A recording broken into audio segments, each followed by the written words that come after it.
In digital Marathi, जनतेच्या हक्काचं व्यासपीठ। उल्हासनगरमधील शासकीय मुलींच्या निरीक्षणगृहात दाखल केलेल्या एका अल्पवयीन मुलीकडे महिला आणि बाल विकासच्या अधिकाऱ्यांनी 1.5 लाखाची मागणी केल्याचा आरोप मुलीच्या कुटुंबियांनी केला आहे। मुलीला निरीक्षणगृहातून सोडवण्यासाठी ही पैशांची मागणी केली असल्याचं अल्पवयीन मुलीच्या कुटुंबियांनी आरोप केला आहे। त्याचबरोबर त्या ठिकाणी मुलीकडून विविध कामे देखील करून घेतली जात असल्याचे पालकांचे म्हणणे आहे। मात्र मुलीच्या पालकांनी विविध राजकीय लोकांच्या माध्यमातून आमच्यावर दबाव आणत मुलीला इथून सोडण्यात यावे यासाठी प्रयत्न केले। आम्ही तसं न केल्याने पालक हा आरोप करत असल्याचे बालविकास विभागाचे अध्यक्षांनी स्पष्ट केले आहे। दरम्यान या अल्पवयीन मुलीचा उल्हासनगरमधील एका हॉलमध्ये लग्न लावले जात होते। मात्र चाइल्ड हेल्पलाईन नंबरला एका अज्ञाताने तक्रार करून या लग्नाची माहिती दिली। त्यानंतर पोलिसांनी आणि महिला बाल कल्याण विभागाने हे लग्न थांबवले। त्यानंतर या अल्पवयीन मुलीला उल्हासनगरच्या मुलींच्या शासकीय निरीक्षणगृहात ठेवण्यात आले होते। त्यावेळेस तिला निरीक्षणगृहातून सोडवण्यासाठी पैशांची मागणी केल्याचं आणि तिला काम सांगितल्याचा आरोप कुटुंबियांनी केला आहे। मात्र हे आरोप महिला आणि बालविकास विभागाने फेटाळले आहेत। ते ठेवलं होतं। ते 4 दिवस झाले तिला सोडलं। ते आम्ही 4 दिवसाची वाट बघितली। ठीक आहे, 4 दिवस प्रोसिजर तंत्रे बोलले आम्हाला प्रोसिजर पूर्ण होईल, 4 दिवसांत तुम्ही मुलीला घरी घेऊन जा, तसे ते बोलले। 4 दिवसांनी काय सोडले नाही। मग अजून 2-3 दिवस लावले। 2-3 दिवस आम्ही आधीमध्ये गेलो तर त्यांना सांगितलं आम्ही, मला आमच्या मुलीला सोडा। त्यांचे हातपाय जोडले। ऑफिसमध्ये जाऊन त्यांच्या ऑफिसमध्ये कॅमेरा लावले, ते पण कॅमेरा आहेत, ते आम्ही चेक करून घ्या पाहिजे तुम्हाला असं वाटलं तर। पण ते बाहेरनं आम्हाला माहीत पडलं की ते पैशाची मागणी केली त्यांनी चुकून लपून। ते त्यांच्यासोबत ते दुसरी मॅडम बसते, तिने पैशाची मागणी केली आमच्याकडं।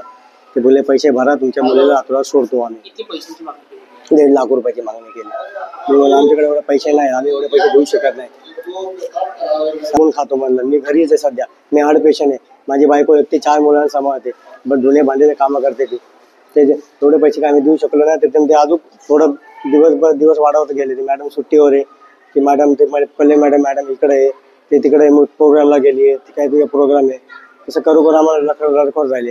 मुलीला पण तिला आतमध्ये एकदम हे झालंय, तिला पूर्ण सायको टाईप होते मुलगी। हा, तिथं पण कामं करावं, तिथं भांडी घासा, ते धुणं करा, ते चादरी धुवा सगळ्यांची। आणि तिथं काय ती मुली पण असतात, ते पण मुली कसं तिथं पहिलेचे मुली असतात ना, ते त्यांना कामं करायला लावतात। तिला जेवणावर पण उठवलं, तिला जेवणाची ताट पण खिचून घेतली। सकाळी ना ते नाही कामं करी बोलले तर कंप्लेंट करणार असे बोलतात ते तिकडनं आतून। मग तिला टाकी उचलायला लावली, टाकी उचलता तिची हालत पुरी एकदम पेन झाली, तब्येत खराब झाली तिची पूर्ण, छातीत आणि पोटात दुखा लागलं होतं तिच्या सकाळी। मग ते आम्हाला फोन केला वाटतं, मग आम्ही तिकडे गेलो, तिकडे हॉस्पिटलमध्ये आणलं तिला। कोणत्या मॅडमने पैशाची मागणी केली, काय नाव माहिती त्यांचं? झेंडे मॅडमने मागणी केली। त्यांच्या बाजूलाच बसतात ते, राणी बैसाने मॅडमच्या त्याच्या बाजूलाच बसतात ते। आणि आज ते पल्लवी मॅडम तर आम्ही भेटले ना, ते पहिले दिवस होते, ते नंतर बोलतात की ते त्यांच्याकडे रिपोर्ट आहे, त्या पहिले सगळं पोलिस बोलले सगळे यांच्या हातामध्ये आहे, तो आमच्याकडून काय होणार नाही। पोलिस बोलले पण ठीक आहे, त्यांच्याकडून काय होणार नाही। मग आम्ही यांच्याकडे गेलो, त्यांचे हातापाय जोडले, ते सोडायला मागत नाही। ते फक्त सोडण्यासाठी किती 1.5 लाख रुपये? हा, फक्त सोडण्यासाठी बोलते, रातोरात तुम्हाला सोडून देईल बोलतो मुलीला, पैसे भरा, मुलीला सोडणार आम्ही। आणि ते मुलीला सोडत पण असेल, मग नंतर आम्ही बोललो ते पैसे भरले, आपण सोडून पण दिलं का तू, कुठून इथून तिथून पैसे करून व्याजून काढून सोडून पण दिला, पैसे भरले पण, सोडून नंतर काय आरोप लावणार माहिती। पालकांकडनं जे आरोप करण्यात आले ते पूर्णपणे खोटे आहेत। त्यांची मुलगी, कारण त्यांनी वेगवेगळ्या प्रकारे राजकीय दबाव आणण्याचा प्रयत्न केला। पहिल्या दिवसापासून 24 तारखेपासून ज्यापासून बालविवाह आम्ही रोखला, त्या दिवसापासून आमच्या प्रिमायसेसमध्ये सगळे गुंड राजकीय नेते त्यांनी इथे आणले, त्यांच्यावर मार्फत आमच्यावर दबाव आणण्याचा प्रयत्न केला। पण आम्ही प्रक्रिया पूर्ण झाल्याशिवाय सोडू शकत नाही हे त्यांना सांगितल्यानंतर आणि त्यांचे सगळे मनसुबे फेल गेल्यानंतर त्यांनी हे पैसे मागण्याचं जे हत्यार आहे किंवा आमच्यावर जे आरोप आहेत, या आरोपांचं हत्यार त्यांनी आमच्यावर उगारलेलं आहे। आणि हे सगळं त्यांचे जे आरोप आहे त्यांचं आम्ही खंडन करतो।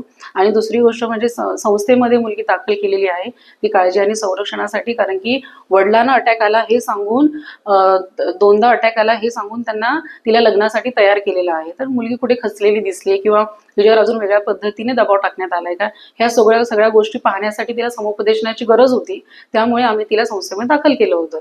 आणि त्याच्यानंतर पालक एक दिवसही आम्हाला एकटे भेटलेले नाहीत, ते दररोज कोणा ना कोणा पॉलिटिकल लीडर लॉयर किंवा इतर यंत्रणेतील लोक आणून आमच्यावर दबाव आणत होते. त्याच्यामुळे ह्या केसमध्ये इंडिपेंडेंटली काम करण्यासाठी पालकांनी स्वतः स्कोप दिला नाही आणि त्याच्यामुळे त्यांनी हे अशा पद्धतीचं कुभांड रचलेलं आहे आमची मानहानी, आमची बदनामी करण्याचं.